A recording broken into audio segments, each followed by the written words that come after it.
Jai Jinendra all of you and welcome to the 61st class of CA Inter Auditing and Assurance on our YouTube channel named CA Lavish Purvi। हम लोग chapter number 13 को start कर चुके थे last class के अंदर और उसका 3 टॉपिक्स कवर कर लिए थे। पहला topic audit of soul trader, audit of partnership second topic, और लास्ट हम लोग लोकल बॉडीज़ वाला टॉपिक कवर कर रहे थे और उसका लास्ट पार्ट रह गया था audit programme for local bodies. तो उसको हम लोग इस क्लास में कवर करेंगे और उसके आगे के टॉपिक्स हम लोग कवर करते हैं। Coming to page number 13.21 of the study material, audit program for local bodies।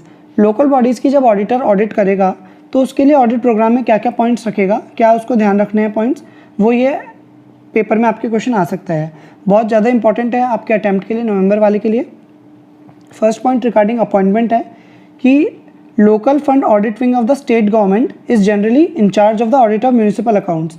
ठीक है, ये आपसे एमसीक्यू में भी पूछ सकते हैं कि ऑडिट ऑफ म्यूनिसिपल अकाउंट्स का जनरली इंचार्ज कौन रहता है, कौन सा fund, local fund audit wing of the state government. State government का एक पार्ट है, एक अलग से विंग बना हुआ है, उसका ये ऑडिट ऑफ म्यूनिसिपल अकाउंट्स का ये इंचार्ज रहता है। ठीक है, अगर कोई बड़ी म्यूनिसिपल कॉर्पोरेशन है, फॉर एग्जांपल दिल्ली की या फिर मुंबई की, तो उनके पास उनकी पावर हो सकती है कि वो अपने ऑडिटर को अपॉइंट कर सकता है। So the auditor should ensure is appointment, ये उसका ऑडिट प्रोग्राम का पहला पॉइंट हो जाएगा। दूसरा point objectives of audit of local bodies. Last class में हमने जो ऑब्जेक्टिव्स कवर करे थे, 5 objectives, reporting on the fairness of the content and presentation, strengths and weaknesses of system of financial control को देखना, एडहेयर कर रहे हैं नहीं कर रहे हैं लीगल और एडमिनिस्ट्रेटिव रिक्वायरमेंट्स को, और वैल्यू इज बीइंग रिसीव्ड और मनी स्पेंट और नॉट, और detection and prevention of error and frauds. ये जो 5 पॉइंट्स हैं objectives of audit of local bodies के, सेम ये ऑडिट प्रोग्राम के अंदर भी रिपीट हो जाएंगे हमारे। The auditor while auditing the local bodies should report on the fairness of the contents and presentation of the financial statements, first point cover हो गया। Strengths and weaknesses of systems of financial control, second point cover हो गया। Adherence to legal और administrative requirements, fourth point है whether value is being fully received और money spent, and fifth point his objective should be to detect errors and frauds and misuse of resources. ठीक है, 2 points अपने audit programme के cover हो गए local bodies के। पहला अपॉइंटमेंट वाला, local fund audit wing of the state government वाला, और दूसरा ऑब्जेक्टिव्स वाला। थर्ड पॉइंट आ रहा है the auditor should ensure that the expenditure incurred, किसने एक्सपेंडिचर इनकर्ड जो करा है, लोकल बॉडीज़ ने, confirms to the relevant provisions of the law. ठीक है, वो लॉफुली इनकर हुआ है या नहीं हुआ है। ठीक है, and is in accordance with the financial rules and regulations framed by the competent authority. जो भी लोकल बॉडी है उसकी जो कॉम्पिटेंट अथॉरिटी ने रूल्स बना रखे होंगे, रेगुलेशंस बना रखे होंगे, उसी के अकॉर्डिंग वो एक्सपेंडिचर इनकर करा गया है या नहीं करा गया है। ठीक है, fourth point, he should ensure that all types of sanctions, जो भी चीज़ें सैंक्शन हो रही हैं, जो भी अप्रूवल सैंक्शन हो रहे हैं, जो भले से स्पेशल हो या फिर नॉर्मल जनरल हो, वो कॉम्पिटेंट अथॉरिटी के थ्रू ही पास करे गए हैं या नहीं करे गए हैं। ठीक है, सब कुछ रिटर्न के अंदर होना चाहिए लोकल बॉडीज़ के अंदर। Fifth point, he should ensure that there is provision of funds and the expenditure is incurred from the provision and the same has been authorized by the competent authority. For example, जैसे government अपने budget बनाती है, local bodies भी अपने budget बनाती हैं, तो वहाँ पर उन्होंने उस फंड का प्रोविज़न बना रखा था और वो जो एक्सपेंडिचर हुआ है वो उसी प्रोविज़न के अकॉर्डिंग हुआ है और कॉम्पिटेंट अथॉरिटी ने उसको ऑथराइज करा है। लास्ट पॉइंट ऑडिट प्रोग्राम का, the auditor should check that the different schemes, programs and projects where large financial expenditure has been incurred are running economically and getting the expected benefits। जहाँ पर भी local body ने कोई major expenditure करा है, financial expenditure करा है, वो इकोनॉमिकली रन हो रहा है या नहीं हो रहा है प्रोजेक्ट या फिर स्कीम, जो भी चीज़ थी वो, और उससे जो लोकल बॉडी ने एक्सपेक्ट करे थे रिजल्ट्स, वो उसको मिल रहे हैं या नहीं मिल रहे हैं। ठीक है, ये 6 पॉइंट का क्वेश्चन है, आपके अटैम्प्ट के लिए बहुत इंपॉर्टेंट है। पहला पॉइंट अपॉइंटमेंट से रिलेटेड है, फिर दूसरा ऑब्जेक्टिव से रिलेटेड है, फिर एक्सपेंडिचर जो करा गया है वो रेलेवेंट प्रोविजंस ऑफ लॉ को फॉलो करके करा गया है या नहीं करा गया है, प्लस कॉम्पिटेंट अथॉरिटी के ने जो रूल्स और रेगुलेशंस बना रखे थे उनको फॉलो किया गया है नहीं किया गया है। फोर्थ पॉइंट, सारे sanctions accorded by the competent authority होने चाहिए। Fifth point, provision of funds proper होना चाहिए और वो भी ऑथराइज होना चाहिए कॉम्पिटेंट अथॉरिटी से। और लास्ट पॉइंट, जो भी स्कीम्स थी उनसे जो बेनिफिट्स एक्सपेक्टेड थे वो मिल रहे हैं और वो जो प्रोग्राम्स हैं और प्रोजेक्ट्स हैं वो इकोनॉमिकली रन हो रहे हैं या नहीं हो रहे हैं। ठीक है, 6 पॉइंट्स हैं। नेक्स्ट टॉपिक आ रहा है हमारा audit of NGOs, non governmental organisations. तो सबसे पहले इंस्टीट्यूट ने यहाँ पर हमारे को बैकग्राउंड दिया है कि एनजीओज क्या होते हैं। एनजीओज यूजुअली क्या होते हैं, नॉन प्रॉफिट मेकिंग ऑर्गेनाइजेशंस होते हैं, जिनको अपने फंड्स कहाँ से मिलते हैं, मेंबर्स से, जो भी उनके मेंबर्स रहते हैं, डोनर्स रहते हैं उनसे, या फिर कोई कंट्रीब्यूटर्स रहते हैं। apart from receiving donations of time, energy and skills for achieving their social objectives, अब इनके सोशल ऑब्जेक्टिव्स क्या क्या हो सकते हैं? इम्पार्ट करना एजुकेशन को, providing medical facilities, economic assistance to poor, managing disasters, ठीक है, और एमरजेंट सिचुएशंस जो भी उस टाइम पे चल रही हो, for example at this time कोविड-19। ये बैकग्राउंड था। उसके बाद अब आप लोग इस चीज़ को रीड कर लीजिएगा कि किन किन चीज़ों के लिए एनजीओज हो सकते हैं। फॉर एग्जांपल चैरिटेबल ऑर्गेनाइजेशंस के लिए हो सकते हैं, हॉस्पिटल्स हो सकते हैं, स्कूल्स हो सकते हैं, ओल्ड एज होम्स हो सकते हैं, रिसर्च फाउंडेशंस हो सकते हैं। उन्होंने कुछ नाम दिए हैं, वो आप देख लीजिएगा। अब एनजीओज के बारे में ये लोग बोल रहे हैं कि NGOs usually societies registration act के अंदर रजिस्टर्ड किए जाते हैं या फिर ट्रस्ट की तरह फॉर्म किए जाते हैं under the India trust act 1882। ठीक है, कुछ एनजीओज एज अ कंपनी भी फॉर्म किए जा सकते हैं। सेक्शन 8 कंपनीज अपन लोगों ने पढ़ा है अपनी लॉ के अंदर, ठीक है। तो उनके बारे में ये जनरल सी बातें दे रखी हैं, आप लोग इसको बैकग्राउंड को पढ़ लीजिएगा। अब एक थोड़ा सा स्पेशल पॉइंट आता है सेक्शन 8 कंपनीज के एनजीओज जो रजिस्टर्ड है उनके लिए। NGOs registered under companies act 2013 must maintain their books of accounts under the accrual basis, ठीक है, as required by the provisions of section 128 of the said act. Said act मतलब companies act. Companies act ये बोलता है कि जो भी companies registered हैं उनको एक्रूअल बेसिस पर अपने बुक्स ऑफ अकाउंट्स को मेंटेन करना है, ना कि कैश बेसिस पर, ठीक है। तो जो भी ऑडिटर रहेगा उसको ये ध्यान रखना है कि अगर कोई एनजीओ कंपनीज एक्ट के अंदर रजिस्टर्ड है तो वो कैश बेसिस के ऊपर नहीं होना चाहिए, एक्रूअल बेसिस पे होना चाहिए। और अगर if the accounts are not maintained on accrual basis it would amount to non compliance of the provisions of companies act, तो वो ऑडिटर को रिपोर्ट करना रहेगा। The NGOs which are not registered in the companies act are allowed to maintain accounts इधर on accrual basis और cash basis. ये उनके ऊपर डिपेंड करता है कि उनको उनकी अकाउंटिंग कैसे करवानी है, ठीक है। अब एनजीओज के लिए सोर्सेज क्या रहते हैं फंड्स के और एप्लीकेशंस क्या रहते हैं, ये भी आप जनरली रीड कर लीजिएगा, कुछ इतना कुछ स्पेशल नहीं है इसके अंदर। अब provisions relating to audit, the auditors of an NGO registered under the societies registration act 1860 और द इंडियन ट्रस्ट एक्ट, हमने तो अभी ऊपर पढ़े थे, 2-3 तरीके से हो सकते हैं, या फिर कंपनीज एक्ट के अंदर are normally appointed by the companies act वाले नहीं, अभी तो सिर्फ 2 बातें हो रही हैं, सोसाइटीज रजिस्ट्रेशन एक्ट वाली और इंडियन ट्रस्ट एक्ट वाली। इन दोनों के ऑडिटर्स को कौन अपॉइंट कर सकता है? मैनेजमेंट ऑफ द सोसाइटी और द रेलेवेंट ट्रस्ट, ठीक है। जो सेक्शन 8 कंपनीज के अंदर जो सेक्शन 8 की तरह जो सेक्शन 8 के अंदर कंपनीज बनती हैं रजिस्टर्ड एज एनजीओ, तो उनको अपॉइंट कौन करता है? उनके ऑडिटर को members of the company appoint करते हैं, ठीक है। ऊपर तो मैनेजमेंट कर रहा है सोसाइटी का या ट्रस्ट का, लेकिन यहाँ कंपनी के केस में members of the company appoint करेंगे।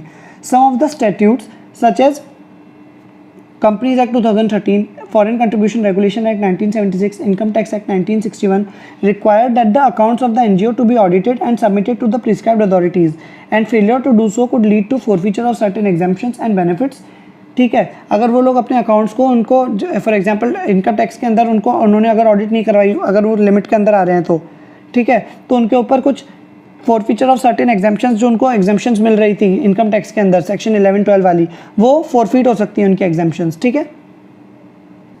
तो यहाँ पर इन्होंने एक एग्जांपल दिया है कि जो फॉरेन कंट्रीब्यूशन रेगुलेशन एक्ट रहता है उसने एक फॉर्मेट प्रिस्क्राइब कर रखा है और वो उसी फॉर्मेट के अंदर उस ऑडिट रिपोर्ट को ऑडिटर को देना है और the same to be furnished to the ministry of home affairs within 60 days from the close of the financial year, that is 60 days कब हो जाएंगे? 31 मार्च एंडिंग अगर है तो बाय 30 मई ईच ईयर उन लोगों को वो देना है।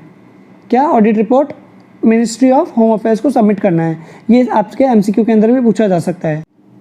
अगर आप लोगों ने हमारा चैनल अभी तक सब्सक्राइब नहीं करा है then please do subscribe to the channel, और अगर आप लोगों को हमारा पढ़ाने का स्टाइल अच्छा लग रहा है तो please like the videos also. Next topic आ रहा है हमारा points to be kept in mind while planning the audit. तो जब ऑडिटर एनजीओज़ के ऑडिट कर रहा होगा तो उसको क्या पॉइंट्स अपने माइंड के अंदर ध्यान में रखने हैं, ठीक है। वो ये पॉइंट्स हैं, आपके अटेम्प्ट के लिए इंपॉर्टेंट है। एनजीओ टॉपिक के 2 क्वेश्चन टॉपिक्स हैं, ये वाला टॉपिक और एक और नीचे है टॉपिक, दोनों आपके अटेम्प्ट के लिए इंपॉर्टेंट है। Receipt of income of NGOs में भी चेक द फॉलोइंग लाइन्स, ठीक है। आप लोग इनको टॉपिक्स को रीड भी करेंगे तो भी आपको समझ आ जाएंगे। 2-3 पॉइंट्स मैं आपको बता देता हूँ। फर्स्ट पॉइंट है knowledge of the NGOs work होनी चाहिए ऑडिटर को। उसके मिशन क्या है, किसके? एनजीओ का। विजन क्या है उसका, एरियाज ऑफ ऑपरेशंस क्या हैं, and environment in which it operates, ठीक है। कॉम्पिटिटिव एनवायरनमेंट है क्या, तो फिर उसको डिपेंड कर देखना पड़ेगा कि उसके फिर क्या कंडीशंस उसको लगानी चाहिए अपने ऑपरेशंस को कंटिन्यू करने के लिए। सेकंड पॉइंट क्या ऑडिटर को माइंड में रखना है वाइल प्लानिंग। आप लोग ये टॉपिक्स को बहुत ढंग से पढ़िएगा क्योंकि बहुत ज़्यादा कन्फ्यूजन क्रिएट हो जाता है पेपर में जब ये क्वेश्चन पेपर के अंदर आते हैं, ठीक है। अगर क्वेश्चन आता है कि what are the points to be kept in mind while planning the audit, तो फिर आपको ये लिखना पड़ेगा कि while planning the auditor may consultant on the following points, और ये आपको 6-7 पॉइंट्स वहाँ पे लिखने पड़ेंगे, ठीक है।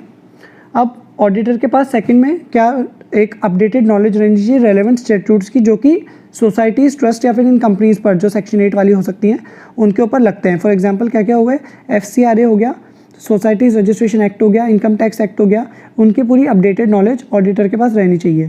थर्ड पॉइंट, ऑडिटर को ऑर्गेनाइजेशन का मेमोरेंडम ऑफ एसोसिएशन, उसका legal form, articles of association, rules और रेगुलेशंस पढ़ लेने चाहिए, ठीक है। रिव्यू करना चाहिए और NGO का ऑर्गेनाइजेशन चार्ट, कैसे उसका मैनेजमेंट फ्लो कर रहा है। Then financial and administrative manuals, project and program guidelines देखनी चाहिए, फंडिंग एजेंसीज रिक्वायरमेंट्स देखनी चाहिए। जो उसको फंडिंग एजेंसीज कौन हो गई, यूजुअली तो डोनर्स होंगे जो डोनेट कर रहे हैं बहुत बड़ा अमाउंट, उन्होंने कुछ रिस्ट्रिक्शंस तो नहीं लगाई है कि ये NGO इस फंड को यहाँ पर यूज़ नहीं कर सकता है, वो ऑडिटर को देख लेना चाहिए। एग्जामिनेशन करना चाहिए मिनट्स का of the board meetings, managing committee meetings, government bodies की, गवर्निंग बॉडीज़ की मीटिंग, मैनेजमेंट एंड कमिटीज़ की मीटिंग, ठीक है। स्टडी करना चाहिए अकाउंटिंग सिस्टम का, प्रोसीजर्स का, इंटरनल कंट्रोल्स का, इंटरनल चेक्स का, existing for the NGO and verify their applicability, कि वो जो अकाउंटिंग सिस्टम था वो अप्लाई हो भी रहा है या नहीं हो रहा है जो इन्होंने बना रखा है, ठीक है। Setting of materiality levels for audit purpose, वो सब देख लेने चाहिए, उसको मटीरियलिटी लेवल सेट कर लेने चाहिए। Nature and timing of reports देखनी चाहिए कि उसको कब अपनी रिपोर्ट देनी है, और अदर कम्युनिकेशंस करने हैं मैनेजमेंट के साथ या फिर TCWG के साथ। इन्वॉल्वमेंट ऑफ एक्सपर्ट का इन्वॉल्वमेंट करना है या नहीं करना है उसको अपनी रिपोर्ट बनाने के अंदर, और रिव्यू करना चाहिए उसको प्रीवियस ईयर के ऑडिट रिपोर्ट को। अब ये पॉइंट्स तो हमने क्या देखे अभी कि ऑडिटर को प्लान करते समय अपने दिमाग में क्या क्या पॉइंट्स रखने चाहिए। अब जैसे हमने लोकल बॉडीज़ का ऑडिट प्रोग्राम पढ़ा था, वैसे ही सेम इनका भी है। The audit programme should include in a sequential order all assets, liabilities, income and expenditure, ensuring that no material item is omitted। जब ऑडिटर ऑडिट प्रोग्राम बना रहा होगा NGOs के लिए तो उसको सीक्वेंशियल ऑर्डर के अंदर सब कुछ लिख लेना चाहिए ताकि कोई मटेरियल आइटम उसका ओमिट नहीं हो जाए, ठीक है, चेकिंग से रह नहीं जाए उससे। अब ये सब आप लोग रीड कर लीजिएगा कि कॉर्पस फंड के लिए उसको क्या करना चाहिए, रिजर्व्स देखने चाहिए, ईयरमार्क फंड्स देखने चाहिए, loans, fixed assets, investment, cash in hand, bank balance, inventory, program and project expenses, establishment expenses को कैसे देखना चाहिए उसको, उन सब के लिए पूरा ऑडिट प्रोग्राम मेंटेन करेगा। और ये भी क्वेश्चन आपके 6 नंबर के लिए पूछा जा सकता है, इंपॉर्टेंट है NGO का। अब receipt of income of NGO कैसे चेक करेगा ऑडिटर। पहला, contribution and grants for projects and programs, जहाँ से भी उसको कॉन्ट्रीब्यूशन मिल रहा है, ठीक है, उनके वो एग्रीमेंट देख लेगा, जो उनको डोनर, जिस भी डोनर ने दिया उसने कुछ एग्रीमेंट करा होगा कि मैं आपको इस चीज़ के लिए दे रहा हूँ, वो उनको देखेगा। और फिर उनका एंड यूज़ देखेगा कि उस फंड को वहाँ पर यूज़ करा गया है या नहीं करा गया है। ग्रांट लेटर्स देखेगा to ensure that funds received have been accounted for, पता चल रहा हो कि फंड्स तो डोनर ने दे दिए लेकिन वो अकाउंट फॉर नहीं हुए और जो मैनेजमेंट है उसने अपने पैसे का रख लिया अपने पास पैसा, ठीक है। Check that all foreign contribution receipts are deposited in the foreign contribution bank account, जो फॉरेन कंट्रीब्यूशन का जो बैंक अलग से स्पेशली बैंक अलग बैंक ऑपरेट कर रखा होगा उन्होंने, वहाँ पर वो पैसा जमा हुआ है या नहीं हुआ है, as notified under the FCRA act 1976। अब receipt from fund raising programs, वो उसका देखेगा कि पूरा इंटरनल कंट्रोल सिस्टम चेक करेगा, उसका इंटरनल चेक देखेगा और फिर देखेगा जो पर्सन रिस्पॉन्सिबल था फॉर कलेक्शन ऑफ फंड्स कौन कौन है और मोड ऑफ रिसिप्ट कैसा है, कैश है या फिर चेक से हो रहा है। अगर चेक से हो रहा है तो वेल एंड गुड, बहुत अच्छी बात है, और अगर कैश हो रहा है तो उस पर्सन की ऑनेस्टी के ऊपर देखेगा वो ऑडिटर की ये ऑनेस्ट है या नहीं है, इसने कुछ पैसों का चोरी तो नहीं कर ली होगी, ठीक है। मेंबरशिप फीस के लिए अलग से रजिस्टर मेंटेन होगा, उसको चेक कर लेगा। सब्सक्रिप्शन मनी जो मिल रहा है ट्रस्ट को या फिर सोसाइटी को या फिर NGO को बोल लेते हैं, उसको भी चेक करेगा वो किससे, सब्सक्रिप्शन रजिस्टर से। और इंटरेस्ट और डिविडेंड अगर कुछ उस ट्रस्ट को इन्वेस्टमेंट पर मिल रहा है तो वो उसको इन्वेस्टमेंट से चेक कर लेगा कि सेम रेट सही तो लग रही है ना, उतना इंटरेस्ट उसको या डिविडेंड उसको रिसीव होता रहा है ट्रस्ट को, ठीक है। अब अपॉइंटमेंट ऑफ ऑडिटर के लिए उन्होंने एक अदर देन गवर्नमेंट कंपनी के लिए, गवर्नमेंट कंपनी के लिए तो अलग रहता है, तो अदर देन गवर्नमेंट कंपनी का एक एग्जांपल मतलब वो दिया है फॉर्मेट, आप उसको एक बार रीड कर लीजिएगा अगर आपको इच्छा हो तो। इतना ज़्यादा कोई इंपॉर्टेंट आपके पेपर के हिसाब से तो नहीं है ये, ठीक है। ऑडिट ऑफ सोल ट्रेडर हम लोग कवर कर ही चुके हैं हमारी लास्ट क्लास के अंदर, और ऑडिट ऑफ फर्म भी हम लोग कवर कर चुके हैं। अब ऑडिट ऑफ LLP आता है। LLP का मतलब आप लोगों को बेसिकली तो पता ही होगा कि क्या होता है, लिमिटेड लायबिलिटी पार्टनरशिप, मतलब जो नॉर्मल रेगुलर पार्टनरशिप रहती है उसका थोड़ा सा एडवांस्ड वर्जन, ठीक है। अब ये भी पूरा बेसिक्स ऑफ LLP अभी तक पूछा नहीं गया है आपके अटेम्प्ट के अंदर, किसी भी पास्ट अटेम्प्ट में न्यू कोर्स के अंदर, तो ये भी आपके अटेम्प्ट के लिए बहुत ज़्यादा इंपॉर्टेंट बनता है। ठीक है, स्टार्टिंग के अंदर इन्होंने जनरल जो नॉर्मल सी बातें रहती हैं वो दे रखी हैं, लेकिन ये एमसीक्यू के अंदर आपसे पूछ सकते हैं छोटी छोटी बातें। ठीक है, फॉर एग्जांपल एन एलएलपी, पूरा इसको ढंग से देख लेते हैं। An LLP shall be under obligation to maintain annual accounts. LLP के पास एलएलपी के ऊपर ऑब्लिगेशन रहती है किस चीज़ की? To maintain annual accounts. सब पे तो एलएलपी एक तरीके से कंपनी की तरह होता है अगर हम लोग देखें तो ढंग से, reflecting true and fair view of its state of affairs. अब एलएलपी को एक statement of accounts and solvency भी प्रिस्क्राइब फॉर्म के अंदर फाइल करना रहता है, किसको? रजिस्ट्रार को, every year. Okay, the accounts of every LLP shall B audited in accordance with rule 24 of LLP rules 2009। जो एलएलपी के अकाउंट्स रहते हैं उनको ऑडिट करवाना कंपलसरी है। ठीक है, लेकिन ये जो रूल्स हैं, रूल 24 है, उसके अंदर एक्सेप्शन भी दे रखी है। Such rules inter alia provides that any LLP whose turnover does not exceed in any financial year 40 lakh rupees. अगर किसी LLP का टर्नओवर 40 लाख रुपीज़ को एक्सीड नहीं कर रहा है तो उसको ये एग्जाम्पशन है कि वो अपनी बुक्स ऑफ अकाउंट्स तो मेंटेन करने हैं लेकिन उसके ऑडिट नहीं करवाए। ठीक है, और दूसरा पॉइंट क्या है? whose contribution does not exceed 25 lakh rupees is not required to get its accounts audited। दो पॉइंट्स हैं, पहला है टर्नओवर वाला और दूसरा है कंट्रीब्यूशन वाला। ये आपके एमसीक्यू में पूछ सकते हैं। Okay, however if the partners of the such LLP decide to get the accounts of such LLP audited, तो फिर तो बहुत ही अच्छी बात है। अगर पार्टनर्स ने डिसाइड कर लिया है कि ऑडिट करा लेते हैं तो अच्छी बात है, करा लो। ऐसे अगर लॉफुली देखें तो इन दो केसेस के अंदर अगर टर्नओवर कम है या फिर कंट्रीब्यूशन 25 लाख से कम है तो उनको ऑडिट कराने की नीड नहीं रहती है। ठीक है, इनके ऊपर इंश्योरेंस की बातें हैं, छोड़ सकते हैं इस पॉइंट को। अगला पॉइंट आ रहा है जो अभी हमने देखा था कि एनुअल रिटर्न फाइल करना कंपलसरी है। Every LLP would be required to file annual return in form number 11 with ROC within 60 days of closure of financial year. For example, अगर इनका क्लोजर ऑफ फाइनेंशियल ईयर 31 मार्च को हो रहा है तो अप्रैल और मई, मतलब 30 मई तक इनका फॉर्म नंबर 11 आरओसी को फाइल कर देना है। ठीक है, annual return will be available to for public inspection on payment of prescribed fees to registrar. Same company के साथ भी ऐसा ही होता है, एनुअल रिटर्न लोकल मतलब पब्लिक इंस्पेक्शन के लिए अवेलेबल रहता है on payment of prescribed fees to the registrar. Every LLP, अब दूसरा पॉइंट आ रहा है, अभी तो किस चीज़ की बात हुई है? फॉर्म 11 की, जो कि एनुअल रिटर्न वाला रहता है। अब आ रहा है statement of account and insolvency वाला। Every LLP is also required to submit statement of accounts and insolvency in form number 8। इसका फॉर्म नंबर है 8, which shall be filed within a period of 30 days from the end of 6 months the financial year to which the statement of accounts and insolvency relates. अब इसका मतलब क्या हुआ? For example, अगर हमारा financial year चल रहा है 1920 तो उसके एंड ऑफ द 6 मंथ पे आ जाइए, मतलब 30 सितंबर 20 पे आइए। वहाँ से 30 डेज के अंदर एलएलपी को statement of accounts and solvency file करना है, किसको? To the ROC. ठीक है, ये भी अच्छा है, कंफ्यूजिंग सा पॉइंट है एलएलपी के रिगार्डिंग, ये एमसीक्यू में आपसे पूछा जा सकता है। Registrar would have power to obtain such information which he may consider necessary for the purpose of carrying out the provisions of the act from any designated partner or employee of the LLP।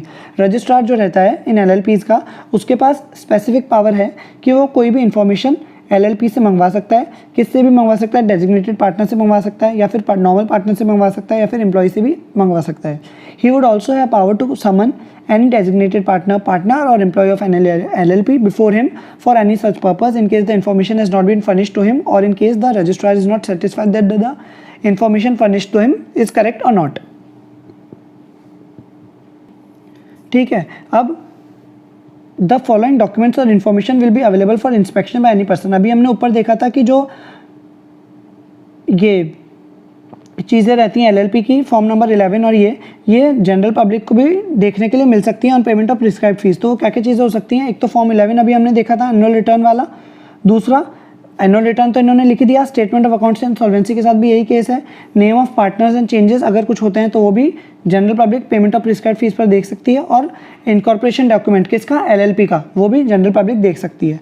The fees for such inspection of NLP is ₹50 and fees for certified copy, अगर हमारे को certified copy चाहिए general public को और extract किसी document का under section 36 तो उसके लिए उसको ₹5 पर पेज देने रहेंगे। ठीक है, यहाँ पर हम लोग हमारी इस क्लास को हॉल्ट पे डालते हैं, बाकी टॉपिक हम लोग नेक्स्ट क्लास में कवर करेंगे। अगर आप लोगों ने हमारा चैनल अभी तक सब्सक्राइब नहीं करा है तो please do subscribe to our channel and like the video if you are liking these videos and share these videos with your friends too. जय जिनेंद्र।